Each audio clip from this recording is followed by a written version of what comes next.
2 বছর 18 দিন আমি চোখে দেখতে পাই না, আমি একদম অন্ধ। 2 বছর 18 দিন একজন জুলাই যোদ্ধার গল্প শুনলে আপনার গা শিউরে উঠবে। আগে ওনার বক্তব্যটা আমরা একটু শুনি, কি বলে। একজন মা জানেন যে একটা সন্তান কোথায় কখন কি প্রয়োজন বা তার কতটুকু কি প্রয়োজন। আজকে 2 বছর 18 দিন আমি চোখে দেখতে পাই না, আমি একদম অন্ধ। 2 বছর 18 দিন। তো আপনারা জাস্ট 18 মিনিট চিন্তা করেন চোখ বন্ধ করে যে আপনারা কিভাবে চলাচল করতে পারবেন। হুট করে দেখতে না পারার যে বেদনা বা যে আর্তনাদ, সেটা আসলে বলে বোঝানোর মতো না। আমি যতই এখানে বক্তব্য দেই না কেন, যতই আমি মন্ত্রীদের কাছে গিয়ে আমার সুপারিশ করি না কেন, বাট আসলে দেখতে না পারার যে আর্তনাদটা, দেখতে না পারার যে বেদনাটা, সেটা আসলে যে দেখতে পায় না সে বুঝতে পারবে। আর হঠাৎ করে যে দেখতে পায় না তার জন্য তো জীবনটা আরো দুর্বিষহ। তো হয়তোবা সেখানে আমি মানে যেদিন 18 দিনে আমি গুলিবিদ্ধ হয়েছি সেখানে আমি মরে গেলে হয়তো আমি সত্যি মানে আমার মা এই যে এখন আমার পাশে দাঁড়িয়ে কান্না করছেন, হয়তোবা এই জিনিসটা আমার দেখতে হইতো না। মায়ের চোখের পানি সন্তানের জন্য অনেক বড় একটা অভিশাপ স্বরূপ। তো তার বক্তব্যটা তো শুনলেন। 2 বছর 18 দিন তিনি এখন চোখে দেখেন না, পুলিশের গুলিতে চক্ষু হারাইছেন। এই জুলাই যোদ্ধাদের কারণে 24-এ গণ অভ্যর্থনা হয়েছে। আমরা জুলাই পেয়েছি আজকে সেই 5 আগস্ট, 36 জুলাই। জুলাই যোদ্ধাদের নামকরণের কারণে 36 জুলাই হিসেবে আমরা পরিচিত। আমার প্রশ্ন হচ্ছে, এই জুলাই চেতনাকে লালন করে আমরা সবাই একসাথে কাজ করার কথা।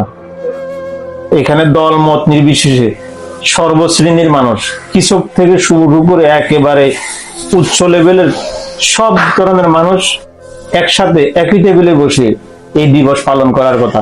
সেখানে আমরা কি দেখছি, বিভিন্ন বিশ্ববিদ্যালয়, বিভিন্ন শিক্ষা প্রতিষ্ঠানে দলাদলি, বিভিন্ন ছাত্র দল, ছাত্র শিবির সংঘবদ্ধভাবে দাওয়া পাল্টা দেওয়ার ঘটনাগুলো কেন? মাননীয় প্রধানমন্ত্রী যেখানে নিজে বলেছেন যে এই জুলাইয়ের ক্রেডিট সর্বজনগণের, সবার, তাহলে সেখানে বিভিন্ন দল বা দলীয়ভাবে ক্রেডিট নিতে হবে কেন? আসলে আমরা আমাদের ঐক্য যদি নষ্ট হয়ে যায়, তাহলে এই জুলাই যদি আমাদের হারাইয়া যায়, তাহলে আমাদের পরিস্থিতিটা কোথায় যাবে একবার ভাবছেন? দেশ নিয়ে যারা চিন্তা করেন, আজকে সচেতন সমাজ, সচেতন নাগরিক, সবার একটাই প্রশ্ন যে এই এলোমেলো আমরা আসলে কখনোই আশা করি না। কারণ ঐক্য আমাদের থাকতে হবে। ঐক্যবদ্ধ না থাকলে এই জুলাই আন্দোলনের কোনো মূল্যই থাকবে না।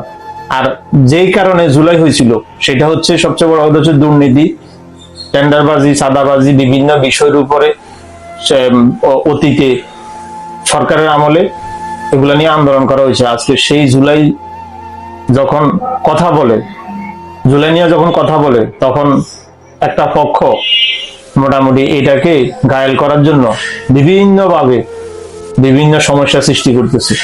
আমরা একটা জিনিস স্পষ্ট দেখছি যে জগন্নাথ বিশ্ববিদ্যালয়ে একটা ব্যানার টাঙানো হয়েছে জামাতের কিছু নেতাদের ছবি ব্যঙ্গত্ব করে। এখন আমার প্রশ্ন হলো, সেখানে যদি এটা ছাত্রদলের পক্ষ থেকে করা হয়, তাহলে তাদেরও তো বোঝা উচিত যে এই জামাতের সাথে ঐক্যবদ্ধ থেকে একটা সময় বহু দিন যাবৎ, বহু বছর যাবৎ এই বিএনপি ঐক্যজোট করে সরকার গঠন করেছিল এবং আন্দোলন করেছিল।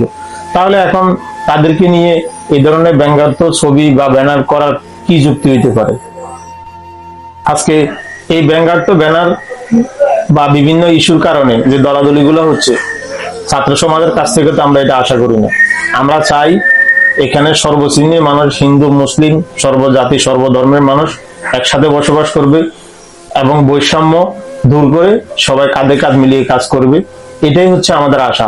আজকে এই জুলাই যোদ্ধার কথা শোনার পরে একটা বার যদি আমরা গভীরভাবে চিন্তা করি, আপনারা আমার চোখের সমস্যা হলে আমরা 1 ঘন্টা 2 ঘন্টা বা একদিন আমাদের অবস্থা কতটা খারাপ হয়ে যায়। সেই মানুষ, যে মানুষ দৃষ্টিশক্তি ছিল, যে মানুষ দুনিয়া জয় করছে, সেই মানুষ অন্যায়ের বিরুদ্ধে কথা বলতে গিয়ে নিজের চক্ষু হারাইছে। এই যে কত যন্ত্রণা, কত দুঃখ, এইভাবে যারা এখন পুঙ্গত্ব বরণ করে আছে, তাদের আসলে পরিস্থিতিটা কি আমরা একটাবার চিন্তা করা উচিত। তো প্রিয় দর্শক, আসলে কথাগুলো বলতাম না, কথা বলছি এই জন্যই যে এই মানুষের কথাটা শোনার পরে গায়ের লোম শিউরে উঠে। আশা করি জুলাই নিয়ে কোনো তালবাহানা সচেতন নাগরিক এটা চাইবে না, আমরাও চাই না। জুলাইকে লালন করতে হবে। স্বাধীনতার পরে সবচেয়ে বড় গণ অভ্যর্থনা হচ্ছে 24 জুলাই আন্দোলন, সেটাকে ধরে রাখতে হবে। তো সবাইকে ধন্যবাদ আমার সঙ্গে থাকার জন্য, আমার কথাগুলো আমি কতটুকু বুঝাইতে পারছি কমেন্ট করে জানাবেন এবং আমার চ্যানেলটা সাবস্ক্রাইব করে দিবেন। আসসালামু আলাইকুম।